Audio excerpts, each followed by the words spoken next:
Buenos días. Hoy con mis compañeros Yurani Contreras, Fernanda Benavides y quien les habla, Karen Lozada, les hablaremos del desarrollo moral desde la perspectiva de Piaget. Iniciamos con que Piaget nos habla desde un enfoque cognitivo evolutivo y que tiene cierta influencia de las filosofías kantianas, pues trata al sujeto como un fin en sí mismo y no como un objeto. Hizo una investigación del juicio moral en la que presentó su obra Criterio Moral del Niño. En esta investigación se enfrenta con 4 planteamientos. ¿Qué es el respeto por la regla para el niño? El segundo es que las reglas específicamente morales vienen del mundo adulto y los niños las aprenden a aceptar y se crean cierta idea de estas. Y por último nos habla de la noción de justicia. Para Piaget, la moral es un sistema de reglas y en esencia la moral hay que buscarla en el respeto que el individuo adquiere de estas reglas. La mayoría de las reglas proceden de los adultos y el niño las recibe y las aprende a respetar.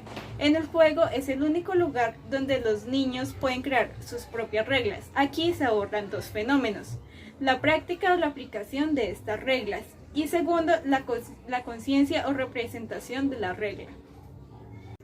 En la práctica o aplicación de la regla nos encontramos con 4 estadios. En primera instancia está el estadio motor, que se basa en esquemas individuales. En este estadio el niño todavía es indiferente a las reglas y por tanto no se ve subordinado de estas.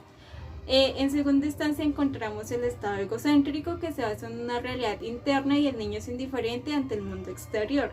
Y aunque el niño juega con otros y pues se busca que todos ganen, el niño tiene una propia necesidad y usa solo sus adquisiciones para su propio aprendizaje. Hablamos de que el niño tiene una óptica propia. Posteriormente está el estadio de la cooperación, que se trata de un acuerdo mutuo y se busca la dominación y para esto se lleva a la unificación de reglas. Es como, en pocas palabras, una lucha por ganar. Aquí ya se establece un juego social, pero aún no se conoce a totalidad todas las reglas. Por último tenemos la codificación, que ya se habla de un respeto hacia la regla y que los niños entienden que ésta se maneja con cierta cooperación y que se debe llevar a cabo con un código. En el último fenómeno, conciencia de la regla, tenemos que en primera instancia no existe una conciencia de la regla, pues el niño se basa en esquemas motores. Posteriormente, las reglas se basan en un intercambio verbal y estas son sagradas, pues provienen del adulto y cualquier transformación a estas o incumplimiento se ve como una falta. Por último, tenemos la obediencia de la regla, que ya es de mutuo conocimiento, y las reglas del juego ya el niño las puede elaborar por sí mismo. Entonces decimos que se pasa de una heteronomía a una autonomía. Bueno, este tipo de análisis permite diferenciar entre 2 tipos de relaciones sociales.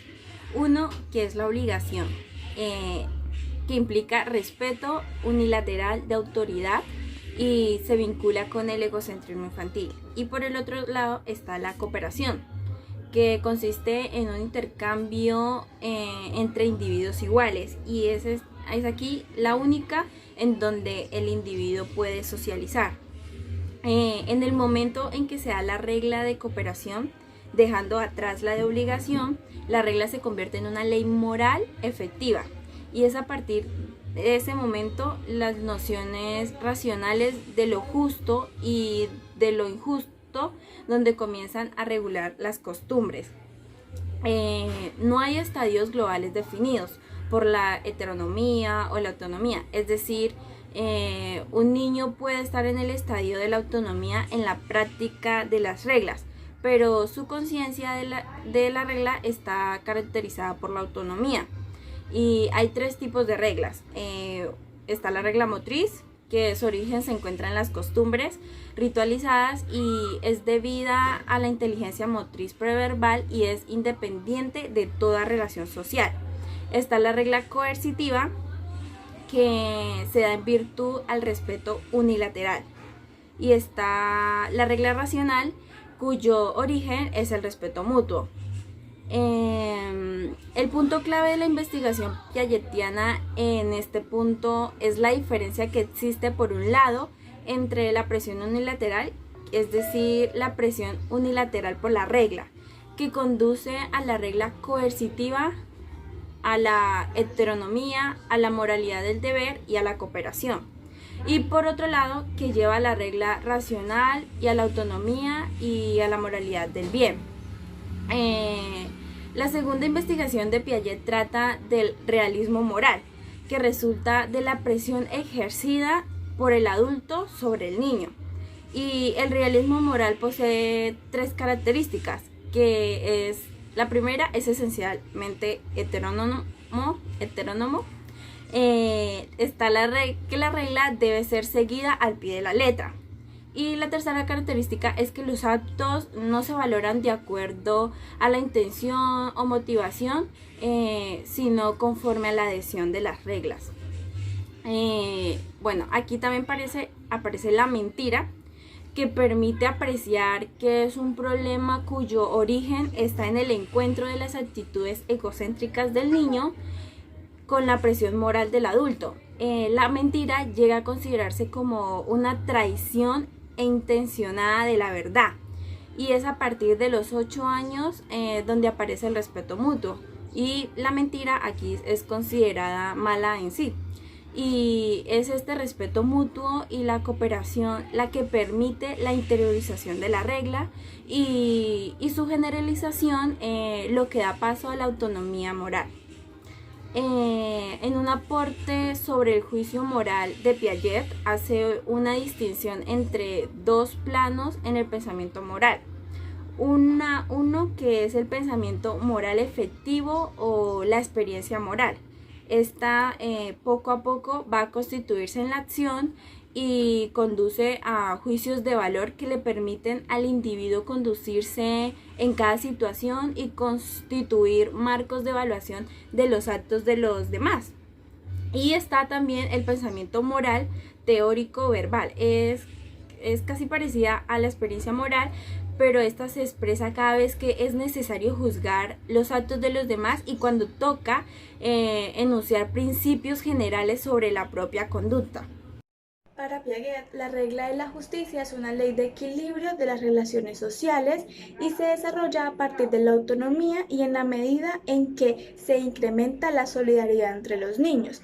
El sentido de justicia es en gran parte independiente de la influencia y el refuerzo del adulto.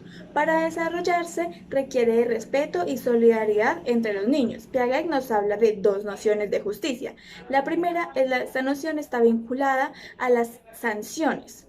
En esta se interpreta o se desarrolla una correlación entre los actos y la distribución de estos. En otras palabras, la sanción es injusta cuando se castiga a un inocente o cuando el culpable es recompensado. En la segunda noción, la justicia está vinculada con la igualdad. Podemos decir entonces que una distribución sería injusta si favorece a unos por encima de otros. Para Piaget, la primera noción es la más primitiva de todas. Piaget nos habla de tres tipos de justicias. La primera es la justicia inminente, en la que la sanción se emana directamente de las cosas. La segunda es la justicia retributiva, en la que nos habla de dar a cada quien conforme a lo que merece. La tercera es la justicia distributiva, en la que nos habla de dar a cada quien de manera proporcional y equilibrada. A su vez, Piaget también encontró que había dos tipos de sanciones o de justicia retribuidas. La primera es la justicia expiatoria, en la cual es propia de las relaciones de presión. O sea, por decirlo, si la sanción es más severa, es más justa. Y la segunda es la sanción de reciprocidad, en la cual la sanción justa exige una reparación de la reciprocidad violada. En esta última, Piaget nos habla de que la segunda sanción siempre tiende a predominar sobre la primera. Se dice que los niños pequeños buscan castigos más severos y que los grandes tienden más a ir por las sanciones de reciprocidad. Por otra parte, a la moral heterónoma le corresponde la noción de expiación. Esta nos habla de que si la ley moral procede de voluntad de los adultos, cualquier tipo de desobediencia debe ser castigada con un dolor arbitrario. En otras palabras, la ley es sagrada y no se puede provocar indignación a los mayores, al adulto. En la moral autónoma y de cooperación corresponde a la sanción de reciprocidad. Esta investigación sobre la justicia le permite a Piaget desarrollar 3 postulados o fases en el desarrollo de la justicia en el niño. La primera está entre los 7 y los 8 años, en la que la justicia es totalmente subordinada a la autoridad del adulto. Toda sanción es legítima. La segunda es entre los 8 y los 11 años, en la que se domina el igualitarismo sobre las demás sanciones, o sea, solo son legítimas las sanciones que provienen de la reciprocidad. La tercera comprende entre los 11 y los 13 años, en la cual la justicia es igualitaria y se enriquece por preocupaciones de equidad. En esta, el niño comprende que la ley no es igual para todos. Para resaltar, hay que hacer énfasis en la autonomía y los logros que éste implica. Uno de ellos es la reversibilidad. Este tipo autónomo de juicio moral consigue un equilibrio que no se encuentra en ningún tipo heterónomo de justicia. Para Piaget, una estructura o sistema es reversible cuando está equilibrada. En este punto, la moral autónoma es más reversible y equilibrada que el juicio heterónomo, ya que, digamos, tiene en cuenta las diferentes formas de rol mutuo y recíproco, que los individuos pueden entender los intereses de los demás y sus necesidades y puntos de vista, a comparación de los juicios heterónomos en los que se toma todo desde un solo punto de vista. Este juicio moral le permitió a Piaget distinguir 2 tipos de relaciones sociales. La primera, las presiones que imponen un sistema de reglas al individuo, y la segunda, las de cooperación, en la que se intenta que desde el interior nazca o se origine la conciencia de la norma. Asimismo, Piaget encuentra un parentesco entre las normas morales y las normas lógicas. En otras palabras, la lógica es una moral del pensamiento, como la moral es una lógica de la acción. Por lo anterior, es posible que hablemos de cognitivismo moral, donde las normas lógicas y morales, lejos de ser innatas, tienen su origen y maduración en las relaciones sociales, y sin estas el individuo permanecería egocéntrico.